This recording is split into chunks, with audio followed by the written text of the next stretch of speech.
बच्चों, कैसे हो आप? ठीक हो ना? आपका स्वास्थ्य कैसा है? बढ़िया बढ़िया। ओके, क्या मैं आपसे कुछ पूछ सकती हूँ बच्चों? ठीक है बच्चों, जब पहले पहले बार आपने साइकिल चलाना सीखा था तो आपको कुछ डर लगता था ना? आपकी मम्मी आपको क्या समझाती थी कि आपको डरना नहीं है, अगर आप डरेंगे तो कुछ नया नहीं कर पाएंगे, है ना? तो बेटा, डर का सामना तो हमें हर क्षेत्र में करना पड़ता है। कभी कभी हम लोग गलत बातें करते हैं ना, तो इसका डर लगा रहता है, हमारे बड़ों का डर लगा रहता है। और कभी कभी होमवर्क नहीं करके आते हैं तो मन में सोचते हैं ना कि क्या मैम आज कुछ कहेंगे क्या, है ना? लेकिन वो डर थोड़ा लाजमी है, यानी कि होना भी चाहिए। लेकिन अगर आप ही की तरह जब भी आप बड़े बनोगे, अगर आप आर्मी मैन बनोगे, तो आर्मी ऑफिसर अगर बॉर्डर पे जाके डरेंगे तो क्या वो फाइट कर पाएंगे, हमारी देश की रक्षा कर पाएंगे? क्या वह सफलता उन्हें मिलेगी अगर वह डर जाएंगे तो? नहीं ना। ओके, तो डर की दवा भी रहती है, यानी कि अगर हम डर को भगाएंगे तभी हम सफलता की सीढ़ियां चढ़ पाएंगे। तो आपको समझ में आया क्या है हमारा नया टॉपिक? जी हाँ, आज का हमारा नया टॉपिक है डर की दवा। तो आइए एक छोटा इंटरेस्टिंग वीडियो देखते हैं। तो आइए बच्चों देखें कि इस पाठ के लेखक डर की दवा क्या बताते हैं आपको। ओके, डर की दवा। लेख। सब चाहते हैं कि हमें सब प्रकार की सुविधाएं मिले। हम यह भी चाहते हैं कि हमारे अंदर अच्छे अच्छे गुण हों।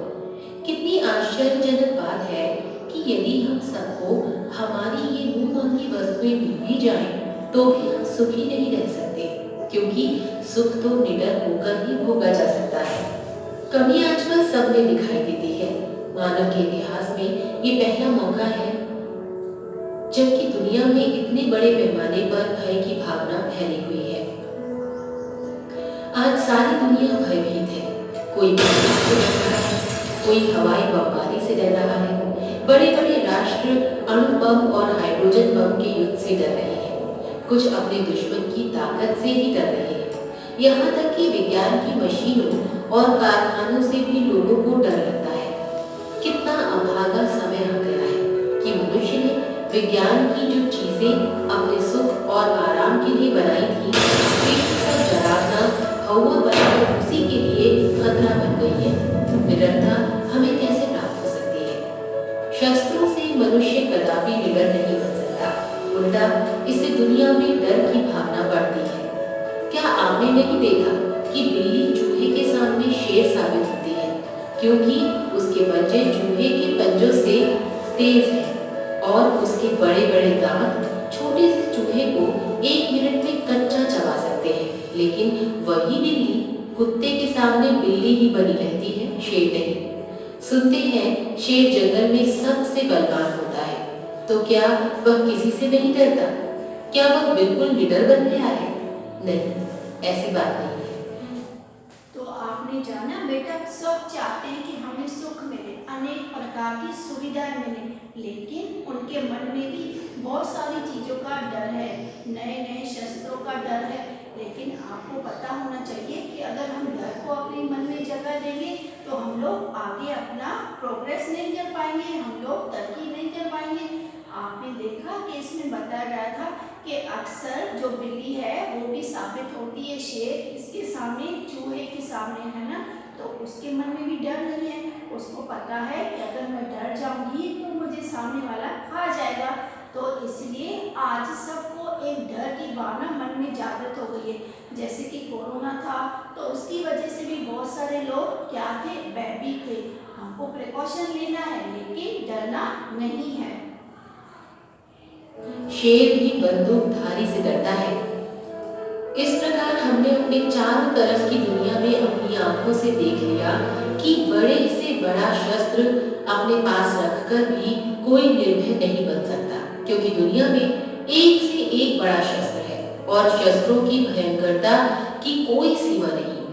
ज्यों-ज्यों शस्त्र बढ़ते जाते हैं, त्यों-त्यों मनुष्य में एक दूसरे से डर भी बढ़ता जाता है। इस प्रकार हर एक मनुष्य डर रहा है, कोई किसी से, कोई किसी से। फिर यह डर दूर कैसे हो सकता है? डर को दूर करने का एक ही उपाय है, आत्मिक शक्ति को बढ़ाना। आत्मा की शक्ति घी, दूध, मांस, मछली खाने या दंड बैठक करने से नहीं बढ़ती, न ही वह तोप बंदूक रखने से बढ़ती है। वह तो केवल ऊंचे गुण और विचार से ही विकसित होती है।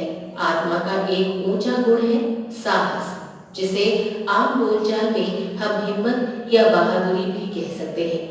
अपने साहस के कारण ही अकेले अभिमन्यु ने बड़े बड़े 7 महारथियों को महाभारत के मैदान में पछाड़ दिया।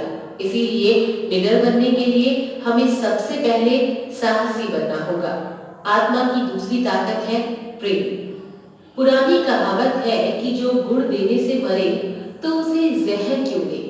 यदि सांप को बीन बजाकर काबू में किया जा सकता है तो उस पर लाठियां बरसाने की क्या जरूरत।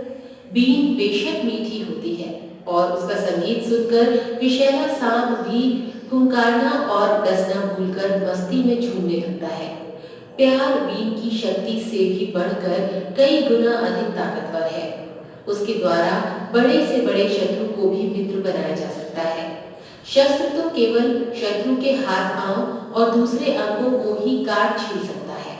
दिल की दुश्मनी को दूर करना उसके बस की बात नहीं। शस्त्रों से दुश्मन और डर दोनों बढ़ते हैं। अब देखिए प्यार की ताकत। प्यार से हम दुश्मन का दिल भी जीत लेते हैं और वह शस्त्र चलाना भूल जाता है। आत्मा के इस प्यार को ही अहिंसा कहते हैं। अहिंसा ही निडरता की सबसे बड़ी दवा है। मूल्य: निडर बनना, प्यार की ताकत को समझना, अहिंसा की राह अपनाना। तो आपको पता चला कि किस तरह से डर को भगाया जाता है। इसमें 3 तरह की दवाइयाँ आपको बताई गई हैं। सबसे पहला था आत्मसम्मान, यानी कि अपनी आत्म उन्नति करना। जरूरी नहीं है कि उसके लिए हम लोग अच्छा अच्छा पकवान खाएं, स्वादिष्ट भोजन खाएं। नहीं बेटा, वो हमें मिलता है प्रार्थना की ओर से। हम जब अच्छे से प्रार्थना करते हैं, मेडिटेशन में बैठते हैं, तो हमारा आत्मविश्वास भगवान के लिए बढ़ता है और हमारा डर दूर भागता है। और दूसरा तरीका क्या था? क्या आप बड़े बड़े शस्त्र और बंदूकें रखकर अपना डर भगा सकते हैं? बिल्कुल नहीं। आप अपना डर भगा सकते हैं केवल प्रेम से, है ना। इसमें बताया गया अगर एक सांप को बीन बजाते हुए अपने बस में किया जा सकता है तो लाठी बरसाने की क्या जरूरत है? नहीं। तो प्रेम से शत्रु को भी मित्र बनाया जा सकता है। तीसरा है अहिंसा। ठीक है, जरूरी नहीं है कि आप छोटी छोटी बातों पर लड़ाई करना शुरू हो जाए, हिंसा करना नहीं ना। तो अहिंसा परमो धर्म। ठीक है, तो इस पाठ से आपने क्या सीखा? निडर बनना, प्यार की ताकत को समझना और अहिंसा की राह को अपनाना। तो ये थी आपकी डर को भगाने की दवाइयाँ। ठीक है बच्चों, समझ में आया? तो आप अच्छे से प्रेयर में बैठेंगे ना, है ना। हमारे साथ हम लोग जब ऑनलाइन क्लास स्टार्ट करते हैं उससे पहले हम लोग अच्छे से प्रार्थना करेंगे और फिर अपना क्लास शुरू करेंगे। ओके, तो आइए अब जानते हैं शब्दार्थ। आश्चर्यजनक यानी कि हैरानी से भरा। दूसरा है शत्रु। पहले बच्चा आपको समझ में आया? आश्चर्यजनक यानी कि सरप्राइज, हैरानी से भरा। दूसरा है शत्रु यानी कि दुश्मन। तीसरा है आत्मिक शक्ति, अंदर की ताकत, आत्मविश्वास, और वो पैदा होता है सिर्फ प्रार्थना से। उपाय यानी कि तरकीब, युक्ति। उसके बाद है जहर यानी कि विष। पछाड़ना यानी कि हराना। बलवान यानी कि शक्तिशाली, भयभीत, डरा हुआ। शस्त्र यानी कि हथियार, और प्रेम यानी कि प्यार, भाईचारा।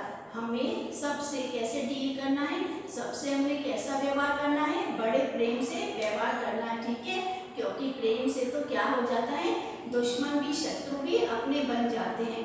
तो बड़े बड़े शस्त्र हमें नहीं रखना है, हमें तो बस एक ही शस्त्र अपनाना है, वो है प्यार का, साहस का और आत्मविश्वास का। ठीक है बच्चों, तो आज के लिए इतना ही।